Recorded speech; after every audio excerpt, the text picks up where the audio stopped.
Hi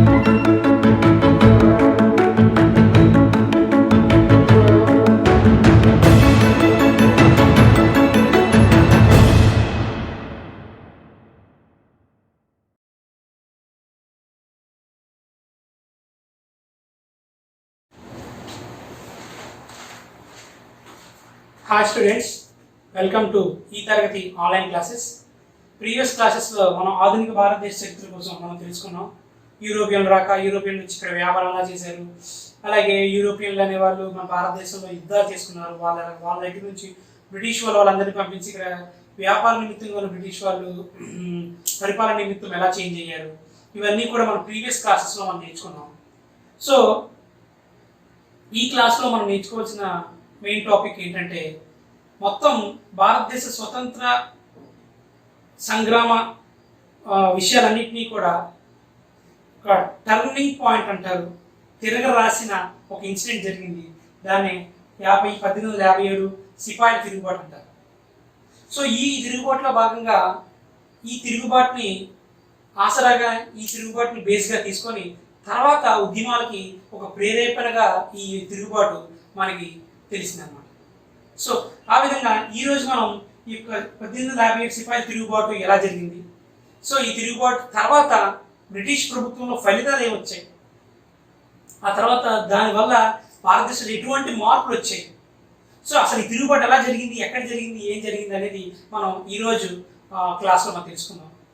first of all సిపాయిల తిరుగుబాటు అనేది మనం క్లారిఫైగా చాలా కాన్ఫిడెంట్గా చెప్తున్నాం. ఇంతకీ రైతులు తిరుగుబాటు చేశారు, కొన్ని రాజ్య సంస్థలు తిరుగుబాటు చేశాయి, అలాగే కొంతమంది రాజులు తిరుగుబాటు చేశారు, కొంతమంది రాజకీయవేత్తలు తిరుగుబాటు చేశారు, చాలామంది భారతీయులు తిరుగుబాటు చేశారు. కానీ ఈ రైతుల తిరుగుబాటు ఎందుకు ఇంత ప్రాముఖ్యత సంతరించుకుందంటే, సో ఈ సిపాయిల తిరుగుబాటు ఎందుకు ఇంత ప్రాముఖ్యత సంతరించుకుందంటే భారతదేశం యొక్క స్వతంత్ర స్థితి గతిని మార్చివేసిన సన్నివేశం. అది ఎలాగంటే ఫస్ట్ ఆఫ్ ఆల్ ఈ సిపాయిలు అనేవాళ్ళు మన భారతదేశంలో తిరుగుబాటు కొత్త విషయం ఏమి కాదు. అప్పటికి అంతకుముందు వెల్లూరులో ఒకసారి తిరుగుబాటు చేశారు, తమిళనాడు దగ్గర ఉన్న. ఆ తర్వాత మీరట్లో తిరుగుబాటు చేశారు, అలాగే బారక్పూర్లో తిరుగుబాటు చేశారు. అయితే 1957లో ఇన్సిడెంట్ ఏం జరిగిందంటే, బారక్పూర్ అనే ఒక రెజిమెంట్ ఉంది. బారక్పూర్ అనే రెజిమెంట్ ఉంది. ఈ బారక్పూర్ రెజిమెంట్ వెస్ట్ బెంగాల్లో ఉంది. ఈ రెజిమెంట్లో బ్రిటిష్ వాళ్ళు తమ యొక్క సైనిక బలగంలో ఆయుధ సంపత్తిని పెంచుకునే ప్రయత్నంలో భాగంగా ఎన్ఫీల్డ్ రైఫిల్స్ అనే కొత్త రైఫిల్స్ ప్రవేశపెట్టారు. Enfield rifles. సో ఈ ఎన్ఫీల్డ్ రైఫిల్స్ ఏంటంటే అంతకు ముందు ఉన్న రైఫిల్స్ కంటే కొంచెం సామర్థ్యం ఎక్కువ ఉన్నవి, కొంచెం ఎక్కువ డిస్టెన్స్ ఎయిమింగ్ వెళ్ళేవన్నమాట.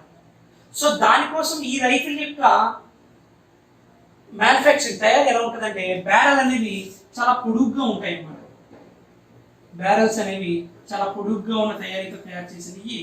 సో ఈ గన్స్, ఈ యొక్క రైఫిల్స్ ఏంటంటే, ఈ ఎన్ఫీల్డ్ రైఫిల్స్ ఈ బ్యారెల్స్ అంత పొడుగు ఉండడం వల్ల ఏదైనా ఒక ఎయిమ్ని మనం టార్గెట్ చేసి కొడుతున్నప్పుడు శత్రువు అనేవాడికి కొంత ఇంకా ఎక్కువ 200 మీటర్ల దూరంలో ఉన్నా కూడా తన యొక్క ఎయిమ్ని కొట్టే సామర్థ్యం ఉన్న రైఫిల్స్ అన్నమాట.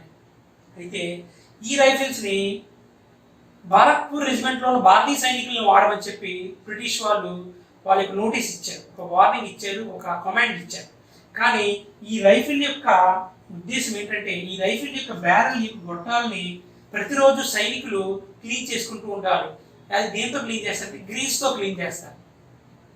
గ్రీజ్తో క్లీన్ చేసే ఈ రైఫిల్స్, ఆ గ్రీజ్ అనేది తెలుసు కదా మనకి, ముద్దలా ఉంటుంది. ఆ గ్రీజ్ అనేది ఆవు కొవ్వు, నెయ్యి కొవ్వుతో తయారు చేసిన గ్రీజ్. ఈ ఆవు కొవ్వు, నెయ్యి కొవ్వుతో తయారు చేసిన గ్రీజ్తోని వీళ్ళు బ్యారెల్ని క్లీన్ చేస్తూ ఉండాలి. లేకపోతే ఈ మధ్యన బుల్లెట్కి ఈ బ్యారెల్ ఫ్రిక్షన్ అయిపోతుంది అన్నమాట, సరిగ్గా మనకి టార్గెట్ అనేది రీచ్ అవ్వదు. సో దానికోసం బ్రిటిష్ వాళ్ళు ఎన్ఫీల్డ్ రైఫిల్స్ వాడమని చెప్పారు. సో ఎన్ఫీల్డ్ రైఫిల్స్ వాడమని చెప్తే అక్కడ ఏం జరిగిందంటే, ఈ ఆవు కొవ్వు, పంది కొవ్వుతో మేము క్లీన్ చేసుకొని ఈ తుపాకీలు మేము వాడమండి, ఎందుకంటే ఆవు అనేది మా సాంప్రదాయకమైన, మా యొక్క శుభానికి సూచకమైన ఒక గోవు. అలాగే హిందువులు అలా మాట్లాడి వాళ్ళకి చెప్పారు వాడమని. అదే ముస్లిమ్స్ అయితే పంది అనేది మాకు చాలా జుగుప్సాకరమైన జంతువు అండి. దాన్ని మేము ఎప్పుడు కూడా ముట్టుకొని చూస్తేనే మాకు పాపం అనే విధంగా ఉంటుంది. సో అలాంటి పందికు ఉన్నదని మేము ఎలా వాడతామని ముస్లిమ్స్ ఈ యొక్క రెజిమెంట్లో తిరుగుబాటు చేయడానికి ముందుకొచ్చారు. దేనికోసం అంటే ఈ రైఫిల్స్ వాడము అని. కానీ ఇక్కడున్న బ్రిటిష్ అధికారులు మటుకు ఎలాగైనా రైఫిల్ వాడాలి అని చెప్పారు. సో దీన్ని మనసులో పెట్టుకొని ఈ యొక్క రెజిమెంట్లో, ఈ బారక్పూర్ రెజిమెంట్లో ఒక సైనికుడైన 34th కమాండ్ దళపతి అంటాడు. సో మన 34th కమాండ్ దళపతి అయిన ఒక రెజిమెంట్లో దళపతి అయిన మంగల్ పాండే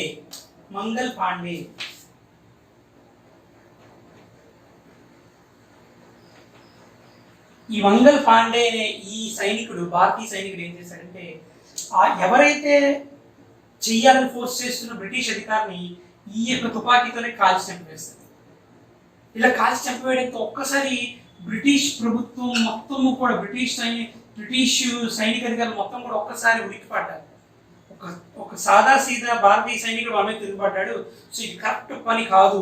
ఎలాగైనా ఆ సైనికుడిని మిగతా అందరు భారతీయ సైనికుల ముందు బహిరంగంగా ఉరివేయండి, అప్పుడు కానీ వాళ్ళందరికీ మనం అంటే భయం పోదని చెప్పి 1957 ఏప్రిల్ 18న అతన్ని బారక్పూర్ రెజిమెంట్లో ఏప్రిల్ 18న బారక్పూర్ రెజిమెంట్లో అందరి ముందు బహిరంగంగా ఉరివేశారు.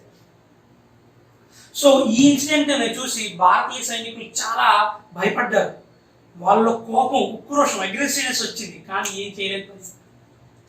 సో దాంతో భారతీయ సైనికులు అందరూ కూడా ఎలాగైనా బ్రిటిష్ వాళ్ళని తిరుగుబాటు చేయాలని ఒక దృఢ నిశ్చయంతో ఉన్నారు. అయితే ఈ తిరుగుబాటు బారక్పూర్లో రాలేదు. ఈ తిరుగుబాటు ఎక్కడ వచ్చిందంటే మీరట్లో వచ్చింది. మీరట్ రెజిమెంట్లో వచ్చింది. అంటే ఈ విషయం తెలుసుకున్న మీరట్ రెజిమెంట్ భారతీయ సైనికులు ఎలాగైనా బ్రిటిష్ వాళ్ళపై తిరుగుబాటు చేయాలని చెప్పి ఒక తేదీని నిర్దేశించుకున్నారు. ఆ తేదీయే 1857 మే 10. 1857 మే 10 ఈ తేదీన సిపాయిలు అనే వాళ్ళు తిరుగుబాటు చేశారు. మెయిన్గా ఎక్కడ సిపాయి తిరుగుబాటు చేశారంటే మీరట్ అనే రెజిమెంట్లో ఉన్న సిపాయి తిరుగుబాటు చేశారు. అయితే ఎక్కడ రెజిమెంట్లో మంగల్ పాండే ఇన్సిడెంట్ జరిగిందంటే బారక్పూర్ వెస్ట్ బెంగాల్, మీరట్ అనేది ఉత్తరప్రదేశ్లో ఉంటుంది. సో ఈ మీరట్ అనే ఈ రెజిమెంట్లో తిరుగుబాటు చేసిన సైనికులందరూ కూడా తిరుగుబాటు అంటే ఏం చేశారు? వాళ్ళు కొట్టేశారా, చంపేశారా? కాదు. తిరుగుబాటు అంటే వాళ్ళని వ్యతిరేకించి ధిక్కరించి వీళ్ళు దగ్గరలో ఉన్న స్వదేశీ సంస్థానాలని, దగ్గరలో ఉన్న రీజనల్ రాజుల్ని వెళ్ళి బ్రిటిష్ వాళ్ళని తిరగబడదాం అనే ఒక రిక్వెస్ట్ నేచర్తో వాళ్ళు స్టార్ట్ చేశారు. అలాగే వీళ్ళు మీరట్ నుంచి సైనికులందరూ ఎక్కడికి వెళ్ళారంటే ఢిల్లీ అనే ప్రాంతానికి వెళ్ళారు. ఈ సైనికులందరికీ నాయకుడిగా ఉండేవాడు ఒకసారి మీరట్లో ఒక సైనికుడు భక్త ఖాన్. సో ఈ భక్త ఖాన్ ఈ యొక్క సైనికులతో వెళ్ళి అప్పుడు ఢిల్లీని పరిపాలిస్తున్న మొఘల్ రాజు అతను Bahadur Shah two.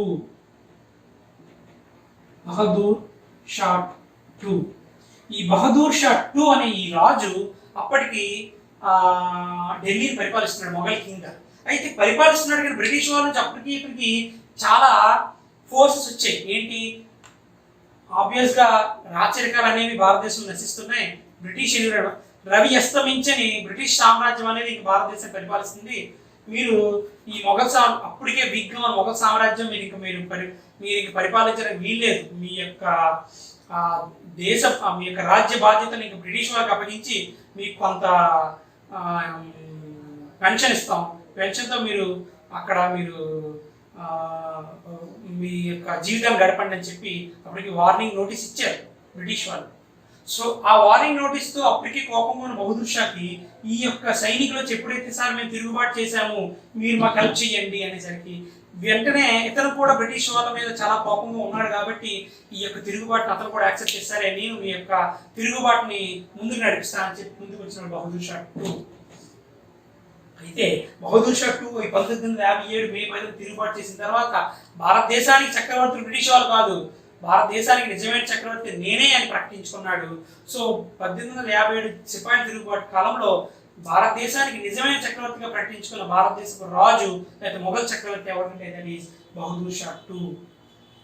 So Bahadur Shah two అనేవాడు ఏం చేశాడంటే మరి బ్రిటిష్ వాళ్ళని తిరుగుబాటు చేద్దాం, బాగానే ఉంది, ఎలా తిరుగుబాటు చేసే ప్లాన్ ఏంటి అని ఆలోచించినప్పుడు ఎలా అయితే ఢిల్లీకి వార్నింగ్ ఇచ్చినట్టే కొన్ని రాజ్య సంస్థానాలకి బ్రిటిష్ వాళ్ళు వార్నింగ్ ఇచ్చున్నారు వాళ్ళ యొక్క రాజ్యాలు ఆక్రమించుకోవడానికి.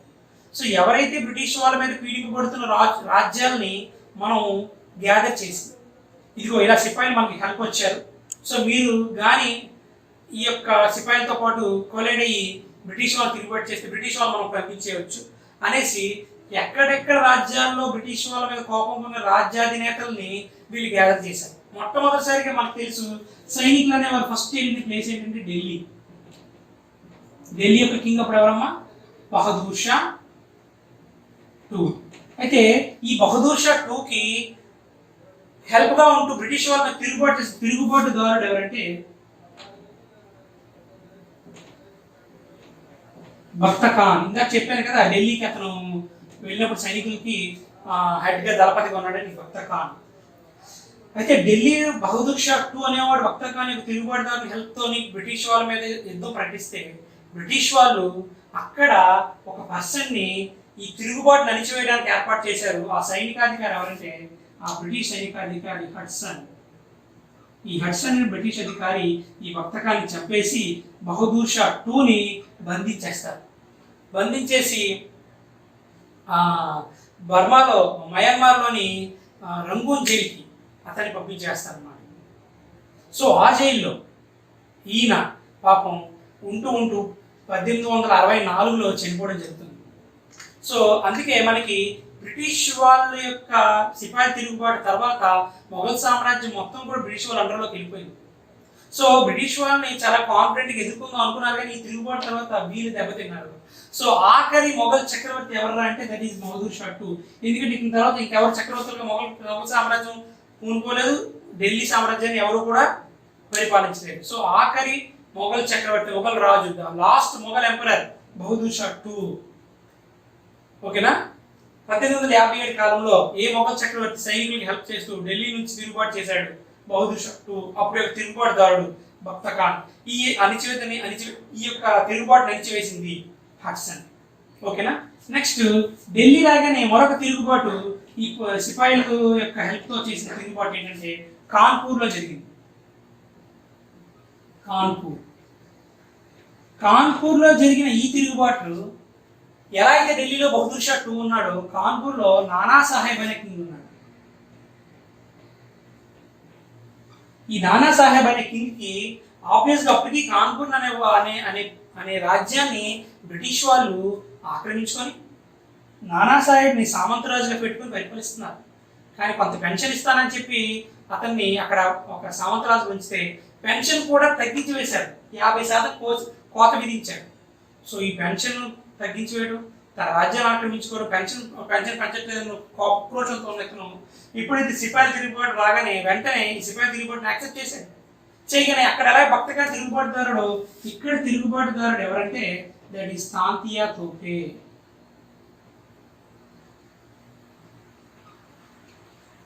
ఓకేనా? తాంతియా తోపే. తాంతియా తోపే మంచి యుద్ధ తంత్రాలు తెలిసిన ఒక సైనికుడమ్మ.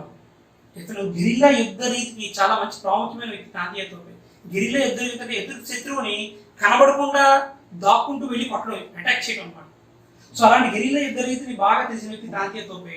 అతను ఎవరికి తిరుగుబాటుదారుడిగా వచ్చాడు? నానా సాహెబ్కి.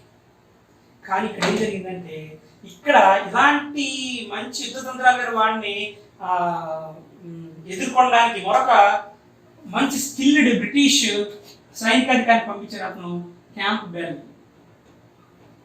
ఇతను చాలా మంచి బ్రిటిష్ ఆపరేషన్స్ చేశాడమ్మా. ఆపరేషన్స్ అంటే తిరుగుబాటును నంచివేశాడు. సో ఇక్కడ కూడా ఈ తిరుగుబాటు మంచి స్కిల్డ్ పర్సన్ తాంతియాతో ఉన్నాడు కాబట్టి ఇక్కడ క్యాంపెల్ వేస్తే క్యాంపెల్ ఇక్కడ తాంతియాతో చంపేసి నానా సాహెబ్ని నేపాల్కి తరిమేస్తాడు. అంటే తరిమేయడం అంటే పారిపోయాడు అనమాట నానా సాహెబ్. సో ఈ విధంగా కాన్పూర్ కూడా ఎవరి అండర్లోకి వచ్చిందంటే బ్రిటిష్ వాళ్ళ అండర్లోకి రావడం జరుగుతుంది. సో ఆ తర్వాత సేమ్ ఢిల్లీ కాన్పూర్ లాగా మరొక ప్లేస్ దట్ ఈస్ అవధ్ లేదా అయోధ్య. ఈ అవధ్ లేదా అయోధ్య అనే ప్లేస్ కి కింగ్ క్వీన్ అమ్మ ఆవిడ బేగం హజరత్ మహల్.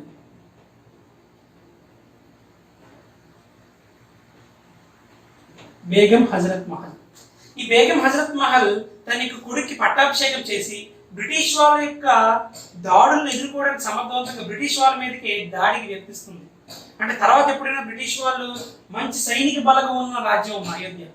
సో వాళ్ళు ఎప్పుడు తిరుగుబాటు చేయకూడదనే ఉద్దేశంతో ఈవిడే ముందే బ్రిటిష్ వాళ్ళ మీద యుద్ధానికి ముందుకు వెళ్తుంది. సో అయితే బేగం హజరత్ మహల్ యొక్క సైనిక బలం చాలా స్ట్రెంగ్. అందుకే 2-3 సైనికాధికారులు వచ్చినా వాళ్ళు చంపేస్తారు. మరొక సైనికాధికారి వస్తాడు, వాడిని వెనక్కి పంపిస్తారు. అలాంటి సమయంలో మీకు చెప్పాను ఇందాక కాన్పూర్ దగ్గర క్యాంబెల్ ఎలా పంపించిందో, అయోధ్య దగ్గర కూడా క్యాంబెల్ అనే తిరుగుబాటుదారిని సైనికాధికారిని బ్రిటిష్ వాళ్ళు పంపిస్తారు. ఇక్కడ తిరుగుబాటుదారులు ఎవరు లేరమ్మా. బేగం హజరత్ సైనిక బలమే మంచి స్ట్రెంగ్, తిరుగుబాటుదారులు ఎవరు లేరు. క్యాంబెల్ వచ్చి బేగం హజరత్ మహల్ని ఈ యొక్క రాజ్యం నుంచి పంపించి వేసి అవధ్ అనే ప్రాంతాన్ని తన యొక్క సైన్యాన్ని చేజిక్కించుకుంటాడు. సో అయోధ్య కూడా ఎవరి అండర్లోకి వెళ్ళిపోద్ది అంటే బ్రిటిష్ వాళ్ళ అండర్లోకి వెళ్ళిపోతుంది. సో నెక్స్ట్ ఇంకో ప్రాంతం ఏంటంటే ఇలాగే సైనికులకి హెల్ప్ చేస్తూ తిరుగుబాటు చేసిన ప్రాంతం ఝాన్సీ, మనందరికీ తెలిసిన ప్రాంతం. ఈ ఝాన్సీ అనేది మధ్యప్రదేశ్లో ఒక ప్రాంతము. ఈ ఝాన్సీ ప్రాంతానికి క్వీన్ ఎవరంటే లక్ష్మీబాయి. ఈ ఝాన్సీ ప్రాంతానికి క్వీన్ లక్ష్మీబాయి. ఈ లక్ష్మీబాయి యొక్క అసలు పేరు మణికర్ణిక. ఈవిడికి పెళ్ళైందని ఆవిడ పేరు అతని పేరు గంగాధర్రావు, భర్త పేరు గంగాధర్రావు. ఇతనికి ఒక దత్తపుత్రుడు, 5 సంవత్సరాల దత్తపుత్రుడు దామోదర్రావు. అయితే ఇక్కడ ఝాన్సీ లక్ష్మీబాయి బ్రిటిష్ వారి మీద సైనికులు వచ్చి అడగగానే తిరుగుబాటు చేయడం కారణం ఏంటంటే బ్రిటిష్ వాళ్ళు పెట్టిన రాజ్య సంక్రమణ విధానము. డల్హౌసీ పెట్టిన రాజ్య సంక్రమణ, బ్రిటిష్ భారత గవర్నర్ జనరల్ అయిన డల్హౌసీ పెట్టిన రాజ్య సంక్రమణ విధానం అనేది ఈవిడ తిరుగుబాటు చేయడానికి కారణం. ఇంతకీ ఏంటి రాజ్య సంక్రమణ విధానం? ఏం లేదమ్మా, ఏదైనా ఒక రాజ్యానికి వారసులు లేకపోయారు అనుకోండి, నెక్స్ట్ వాళ్ళ పిల్లలు పుట్టలేదు, వారసులు లేరనుకోండి, ఆ రాజ్యం వాళ్ళతో ఆగిపోయి బ్రిటిష్ వాళ్ళకి ఇచ్చేయాలి. దట్ ఈస్ రాజ్య సంక్రమణ. ఇంగ్లీష్లో డాక్ట్రిన్ ఆఫ్ ల్యాప్స్ అంటారు. కానీ ఇక్కడ ఈవిడ ఏం చేస్తుంది, లక్ష్మీబాయి 5 సంవత్సరాల దామోదర్రావు అనే యొక్క దత్తపుత్రుని తీసుకొని అతని యొక్క పేరుతో పరిపాలన సాగించడానికి ట్రై చేస్తుంది. సో దత్తపుత్రులుగా తీసుకోవడం వీల్లేదమ్మా. యాజ్ పర్ డల్హౌసీ గారి రూల్ ప్రకారం ఎవరైతే పిల్లలు లేకుండా వారసులు లేకుండా రాజులు ఖచ్చితంగా రాజ్యాంగ విధానం ప్రకారం బ్రిటిష్ రాజ్యాలు కలిపివేయాలి. దానికి ఒప్పుకోదు. వెంటనే సైనికులు అనేవో తిరుగుబాటు చేద్దామని ఈవిడ కూడా సరే నేను రెడీ అంటుంది. సో వెంటనే ఇక్కడ ఈవిడికి తిరుగుబాటుదారు ఎవరు లేరు, కానీ కాన్పూర్లో తిరుగుబాటుదారుడైన కాంకేతో కొంత సైనిక బలగాన్ని చర్య చేస్తారు. సో అలాగే ఇక్కడ ఈవిని అణచివేయడానికి బ్రిటిష్ అధికారులు పంపించిన వ్యక్తి హ్యూరోజ్ అనే ఒక బ్రిటిష్ అధికారి ఈవిని యుద్ధ రణ స్థలంలోనే, అక్కడ యుద్ధ భూమిలోనే అతన్ని లక్ష్మీబాయిని చంపేస్తారు. ఓకేనా? సో ఈవిడ అలాగే లక్ష్మీబాయి కూడా చనిపోవడం, ఈ రాజసంక్రమణ విధానం ద్వారా ఝాన్సీ అనే ప్రాంతం కూడా ఎవరి అండర్లోకి వెళ్ళిపోతుందంటే బ్రిటిష్ వాళ్ళ అండర్లోకి వెళ్ళిపోవడం జరుగుతుంది. నెక్స్ట్ ఇంకా ఇలాంటి ప్రాంతాలు చాలా ఉన్నాయి. ఇక్కడ చెప్పుకోవాల్సిన కొన్ని ప్రాంతాలు ఎక్కువ మన ఎగ్జామ్ పాయింట్ ఆఫ్ వ్యూ చెప్పుకుంటాం. అలాగే జగదీష్పుర లేదా బీహార్ అంటారు మనకి. అర్రా, జగదీష్పుర, బీహార్ ఇవన్నీ ఒకటే పేర్లు. బీహార్ కానీ అర్రా అన్న జగదీష్పుర అని ఒకటే. ఇక్కడ కున్వర్ సింగ్ అనే కింగ్ ఉంటాడు. అతను 87 సంవత్సరాల వృద్ధుడు. ఇతను వయోభారం వల్ల పరిపాలనకి పనికిరాని ఉద్దేశంతో ఇతన్ని బంధించి ఈ యొక్క ప్రాంతాన్ని ఇతను కూడా తిరుగుబాటు చేస్తారు. పాపం బ్రిటిష్ వాళ్ళు వయోభారం ఉద్దేశంతో మా మీద తిరుగుబాటు చేయడం రెడీగా ఉన్నారు, నేనే తిరుగుబాటు చేస్తానని చెప్పి పాపం కున్వర్ సింగ్ తిరుగుబాటు చేస్తారు. ఆ యొక్క సమయంలో అతను సైనిక తిరుగుబాటు చేసినా పాపం అతని వయోభారం అతనికి సహకరించక బ్రిటిష్ వాళ్ళకి సరెండర్ అయ్యేలా అయిపోతుంది. కున్వర్ సింగ్ కూడా సరెండర్ చేసుకొని తర్వాత జగదీష్పుర బీహార్ అనే ప్రాంతాన్ని కూడా వీళ్ళు చేజిక్కించుకోవడం జరుగుతుంది. ఈ విధంగా చాలా ప్రాంతాలు 1857 సిపాయి తిరుగుబాటులో భాగంగా చాలా ప్రాంతాలు ఏమయ్యాయంటే బ్రిటిష్ వాళ్ళ అండర్లోకి. సో ఈ సిపాయి తిరుగుబాటు అనేది ఎందుకు జరిగిందంటే ఆబ్వియస్గా ఈ ఎన్ఫీల్డ్ రైఫిల్ వాడమని చెప్పగానే తిరుగుబాటు చేశారనేది సెకండరీ అమ్మ. ప్రైమరీగా ఏంటంటే సైనిక కారణాలు ఉన్నాయి. సైనిక కారణాలు ఏంటంటే సైనికులు అనేవాళ్ళు బ్రిటిష్ వాళ్ళు ఉంటారు, భారతీయులు ఉంటారు. కానీ అందులో బ్రిటిషర్ని సోల్జర్ అని పిలుస్తారు వాళ్ళు, కానీ భారతీయుల్ని సిపాయి అని పిలిచేవారు. ఇద్దరు ఒకటే వర్క్ చేస్తారు, కానీ బ్రిటిష్ వాడి వేతనము చాలా ఎక్కువ ఉండేది, సిపాయి వేతనము చాలా తక్కువ ఉండేది. అంటే ఎగ్జాంపుల్, అతనికి ఒక బ్రిటిషర్ 10,000 వేతనం ఉంటే ఇతను 1,000 రూపాయలు ఉండేది. సైనికుల కారణాలు. అలాగే బ్రిటిషర్ అనే సైనికుడిగా ఉండి చాలా పెద్ద హోదాల్లో రిటైర్ అయ్యేవాడు అలా అయింది, కానీ సిపాయి హోదాలో రిటైర్ అయ్యేవాడు. అది సైనిక కారణం. అలాగే ఆర్థిక కారణాలు. ఎంత సిపాయి అయినా ఇంటికి వచ్చేసరికి అతను తమ యొక్క కుటుంబ సభ్యులు చేసే వృత్తి ఏంటంటే వ్యవసాయం మీద పన్నులు పెంచేశారు. సో ఆర్థికపరమైన కారణాలు అలాగే రాజకీయమైన కారణాలు, సాంఘిక కారణాలు అంటే ఏం లేదండి. సాంఘిక కారణాలు అంటే ఏం లేదు, ఈ వితంతు పునర్వివాహాలు పెట్టడం, బాల్య వివాహాలు రద్దు చేయడం, సతీ సాగమనాలు రద్దు చేయడం. మనకి ఇప్పుడంటే అవి మూఢనమ్మకాలు, అప్పట్లో వాళ్ళకి అవి బలమైన నమ్మకాలు.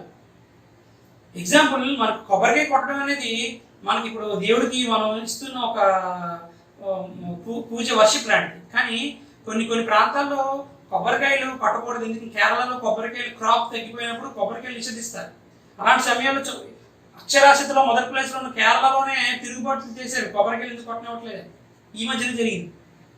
సో అలాంటి బాగా చదువుకున్న అక్షరాస్యతలో మొదటి ప్లేస్లో ఉన్న కేరళలోనే దేవుడి విషయానికి వస్తే అలాంటి నమ్మకాల్లో అలా ఉన్నప్పుడు, ఒకప్పుడు అక్షరాస్యతతో 5% ఉన్న సమయంలో ఈ యొక్క మూఢనమ్మకాలు బలంగా నమ్మే సమయంలో బ్రిటిషర్లు వచ్చి మంచిగా చేశారు. కానీ అప్పటికైతే మనకి కరెక్ట్ కాదు.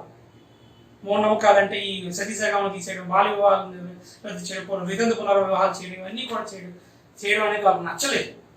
సో సాంఘిక కారణాలు. సో ఇవన్నీ కూడా ఆబ్వియస్గా సైనికులకి మనసులో ఉన్నాయి, మనల్ని ఎలా బాధపెడుతున్నారు అని. సో ఈ ఎన్ఫీల్డ్ రైఫిల్స్ అనేది ఇమీడియట్ రీజన్ ఏంటన్నమాట, తక్షణ కారణం ఇది. ఇవన్నీ కూడా బ్యాక్గ్రౌండ్లో రీజన్స్. ఇమీడియట్ రీజన్ ఏంటంటే తక్షణ కారణమైంది ఈ ఎన్ఫీల్డ్ రైఫిల్ వాడమని చెప్పాను. సో ఈ విధంగా సిపాయిల తిరుగుబాటు అనేది జరిగింది. సో ఈ సిపాయిల తిరుగుబాటు తర్వాత ఫలితాలు ఏంటి?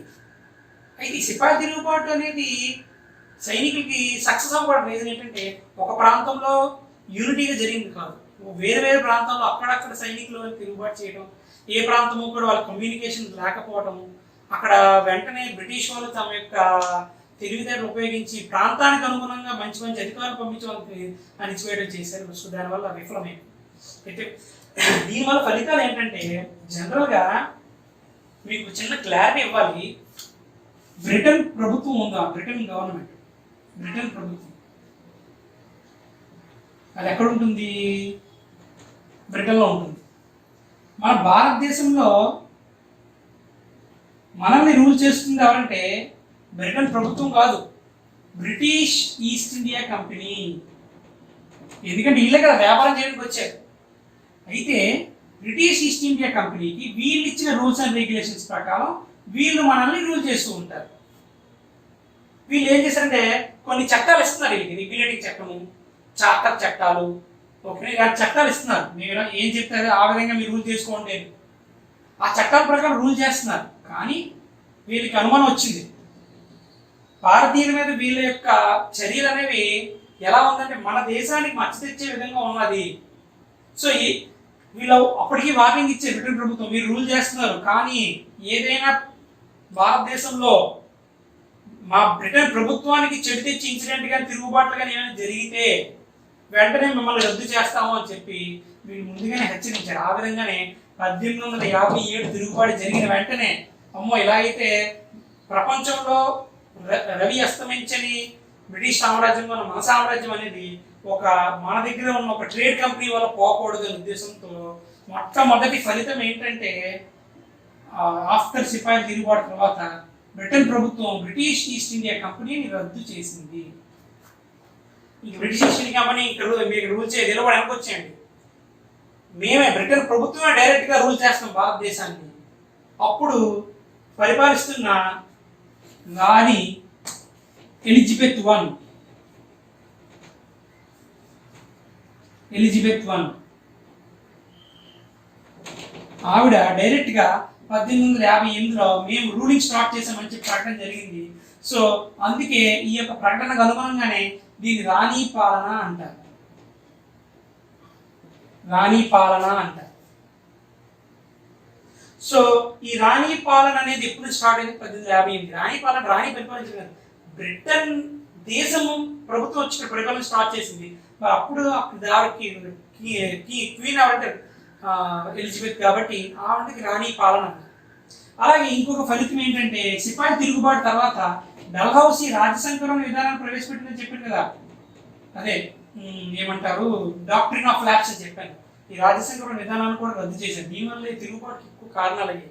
ఝాన్సీ లాంటి ప్రదేశాలు చాలా కూడా ఈ రాజ్యం అంటే వారసులు లేని వాళ్ళని మన రాజ్యంలో కల్పించుకోవడం అనేది కరెక్ట్ కాదు. దీనివల్ల తిరుగుబాట్లు ఎక్కువ అయిపోతున్న ఉద్దేశంతో ఈ రాజ్య సంకలన విధానాన్ని రద్దు చేశారు. అప్పటి వరకు ఇంకొక ఫలితం ఏంటంటే ఎప్పుడు గవర్నర్ జనరల్స్ ఉండేవారు. ఆ గవర్నర్ జనరల్స్ ప్లేస్లో వైస్రాయి అనే ఒక కొత్త పదవిని ప్రవేశపెట్టారు. ఇతనికి హెల్ప్గా మరొక ఎవరికి అక్కడ బ్రిటన్ ప్రభుత్వంలో ఉన్న బ్రిటన్కి వైస్రాయ్కి మధ్యన ఈ వైస్రాయ్ అనే కొత్త పదవిని ప్రవేశపెట్టి వీళ్ళ అండర్లో వైస్రాయ్ అనేవాడు ఇక్కడ రూల్ చేస్తారనమాట. ఓకేనా? అయితే రాజ్య కార్యదర్శి అనేవాడు ఈ యొక్క పరిపాలన చూసుకుంటూ ఉంటాడు. రాజ్య కార్యదర్శి అంటే ఒక స్టేట్కి చీఫ్ మినిస్టర్ ఉంటాడు కదమ్మా, అతను వైస్రాయ్ అనుకోండి. ఓకేనా? సెంట్రల్ గవర్నమెంట్లో ప్రెసిడెంట్ ఉంటాడు కదా, అతను బ్రిటన్ అనుకోండి. మధ్యలో గవర్నర్ అనేవాడు వీళ్ళిద్దరికి ప్లాట్ఫామ్ ఉంటాడు కదా, అతను రాజ్య కార్యదర్శి, స్టేట్ సెక్రటరీ అంటారు. ఇలాంటి కొత్త పదవుల్ని తర్వాత ప్రవేశపెట్టారనమాట. అంటే చాలా జెన్యూన్గా ఉండాలి, భారతదేశం జరిగిన ప్రతి విషయం నాకు తెలియజేయాలని ఉద్దేశంతో బ్రిటన్ వైస్రాయ్ని పంపిస్తూ ఇతనికి మధ్యలో రాజ్యకార్య స్టేట్ సెక్రటరీని కూడా ఏర్పాటు చేయడం జరిగింది. అలాగే ఇంకొక ఫలితం ఏంటంటే దీని తర్వాత కొత్త